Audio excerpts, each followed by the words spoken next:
J'imagine que c'est pour la visite de l'appartement. Commerciale, danseuse, mère de famille, épouse, sur scène, Nathalie Boileau est tout ça à la fois. Dans la vie, comme beaucoup d'artistes, elle a plusieurs rôles qu'elle endosse tous avec agilité. Où sont les femmes? Et vous avez vu, nous on a une vie de dingue, on doit être partout à la fois. Dès le matin on commence, on est là, il y a ça à faire, il y a ça, il y a ça, il y a ça. Et les gens se marrent parce que en fait, je tourne ça en dérision, je me moque énormément de moi. Je transcende ça par la danse, par un humour qui est pas méchant.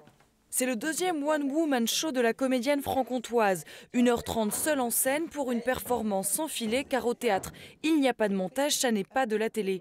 Nathalie le sait bien, avant de déclamer ses propres textes sur les planches, elle a joué les scénarios des autres, cette fois sur les écrans. C'est depuis la disparition de Frédéric. J'ai tourné avec Thierry Lhermitte, Daniel Darieux, Véronique Jeuneste.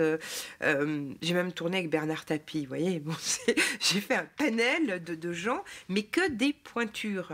C'est super intéressant, c'est très formateur. Faut que j'ai le moral, j'ai une carrière à mener et une audition à passer. Quand je suis sur scène, je donne aux gens. Je les aime comme des amis, mais en même temps, eux, ils me donnent beaucoup. Donc c'est une alchimie très complexe, mais merveilleuse. Et puis c'est comme une drogue, hein. Quand on y a goûté, après, on ne peut plus s'arrêter.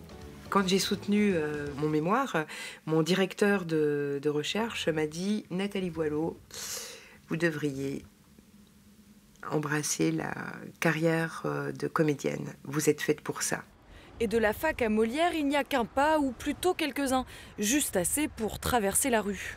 Revenir à Besançon, en face de la fac où j'étais en psycho, et jouer ici devant des salles pleines, parce qu'on avait fait plusieurs dates.